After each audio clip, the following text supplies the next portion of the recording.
Hello mga kababayan, magandang gabi po, magandang hapon, magandang umaga sa inyong lahat mga kababayan. Ako po ulit si Deo Durano. Magbablog po ulit tayo, mga 2 araw pa yata tayong walang upload na video sa YouTube. Kasi nga po, medyo masama ang pakiramdam natin. Ngayon po mga kababayan, nagkaroon pa ng hearing kayo ng umaga sa Senado regarding po doon sa pagkaka-aristo kay Pangulong Duterte. Hindi po sumipot itong mga Remulla brothers at si Torre at saka si Marbil at saka si Pahardo. Lahat po ng cabinet member ni BBM hindi po sumipot. Wala na po yata mga bayag ito dahil ayaw na yatang malaman ang mabulgar yung katotohanan sa ginagawa nila. Na lumabas po doon sa pag-iimbestiga, sa pagkakalkal ni Jaime Marcos, talaga pong umabot na siya ng nag-umpisa pala ito noong Mayo pa ng 2024. Yun po sa nangyari kasi bukang bibig ni BBM, ni Remulla na hindi sila anyet, nagkaroon na pala ng investigasyon ng ICC dito sa atin.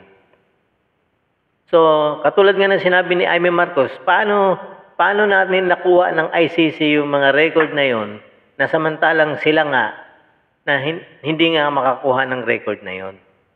Bakit nagkaroon ng ICC? Ibig sabihin, malinaw pa sa sikat ng araw nito na nagkaroon talaga ng sabuatan ang gobyerno at ang ICC. Di ba po mga kababayan? Pakinggan po natin sila General Bato at saka si Jaime Marcos sa kanilang hearing doon sa Senado.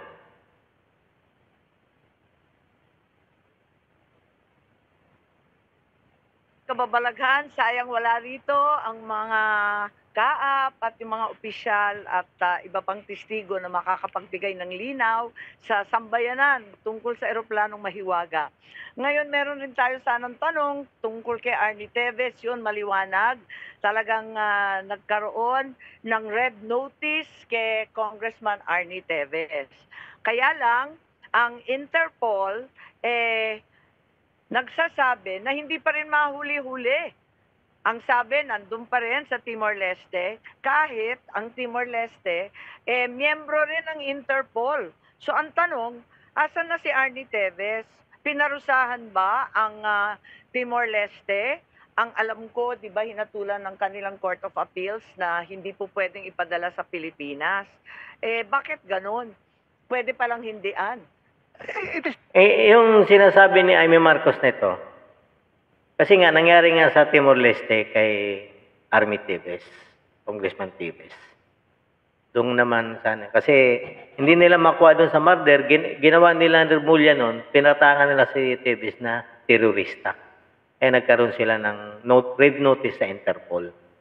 So ngayon, itong Timor-Leste, malaking bansa pa tayo rito. Bago lang ho ito naging independent sa kanilang bayan. Ito, nung pagkahuli kay Teves ng Interpol, dinala ito sa korte ng Timor-Leste.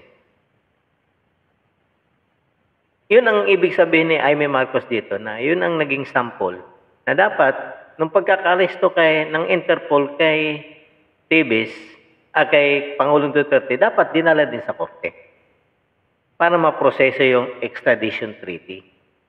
Diba po?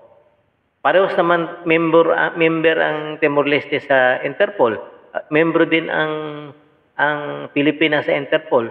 Dapat ang ginawa ng Interpol, dinala niya sa korte ng kabilang panig ng Pilipinas para ma-due process talaga si Pangulong Duterte.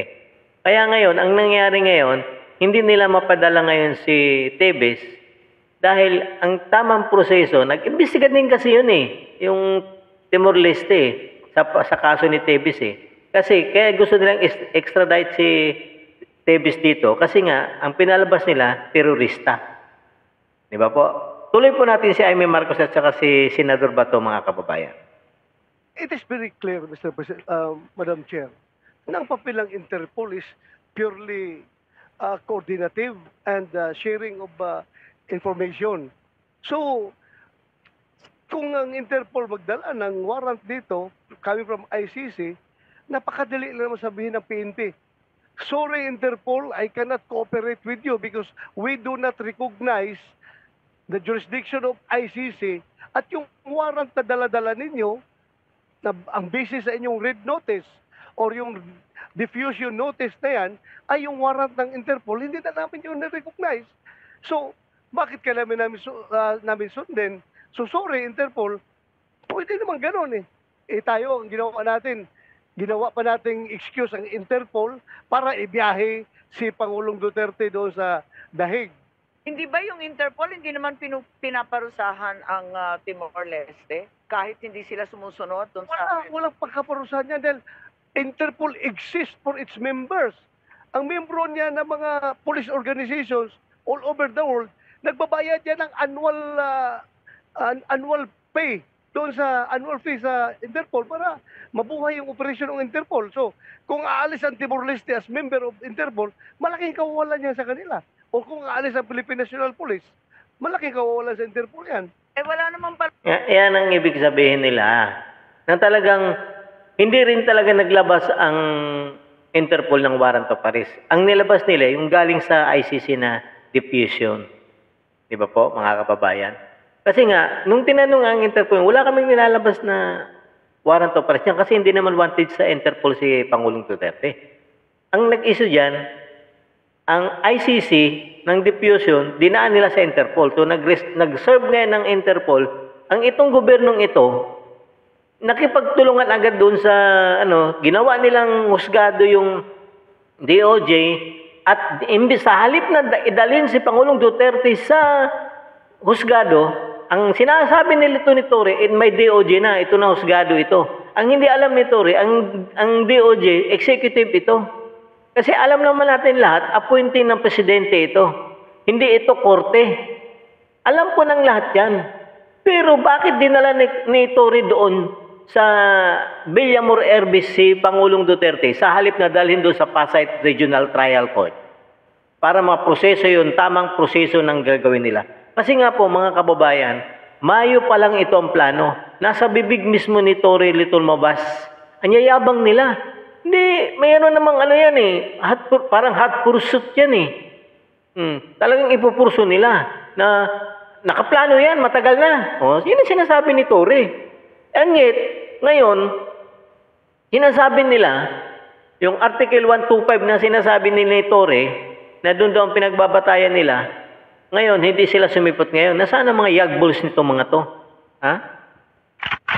Anyayabang ninyo magsalita doon sa harap ng lalong-lalo na magkapatid na Rimulya. Nung pagkaka-aresto ni Pangulong Duterte sa pagpadala nila, kinabukasan, pa-interview agad, anyabang. Plano, 4 kami dyan. Si ganito, si Teodoro, ako, at si President. Yan yet, nung unang punta doon nalaman lang namin nung sinabi ni Duterte doon sa Hong Kong na mayroon siyang warrant of arrest, doon pa lang sila nag-uusap. O di ba, kagaguhan yun? O kakulangutan yun? Yan ang magagaling nating mga dati ko ng mga gobernador na siguro hindi naman last term na sa Cavite, wala na siyang posisyon, pag tumakbo pa siya, ngayon, ang nangyari ngayon, kinuha siyang DILG. Ito si Boying, congressman ito kinuha ng DILG. Di ba? Ba't ang akala nila, hawak nila ang buong Cavite? 13 Martires lang ang hawak nila. Di ba? Yun ang dyan, totoo. Taga 13 Martires lang naman yan sila Saan ba distrito ni Boying Rimulya, di ba, sa 13 Martires? Hindi lamig sabihin, parang kanilang Cavite. Hindi, no?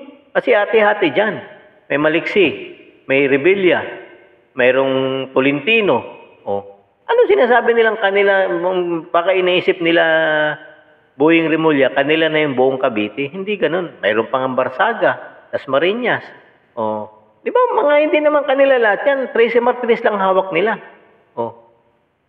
Kasi nga, itong mga to, puro kayabangan lang ito. Di ba, Boying? Dapat sa iyo, sir, inatake ka na at lahat sa puso, nagkaroon ka na ng bypass. Dapat, sir, bigyan mo naman pagkakataon yung puso mo na bago ka. Binigyan ka na ng pangalang buhay ng Panginoon Diyos. Anyet, patuloy ka pa rin sa kasinungalingan mo. Mapagsilbihan mo lang si BBM. Sana nga itong ginagawa ni Amy Marcos, totoo ito.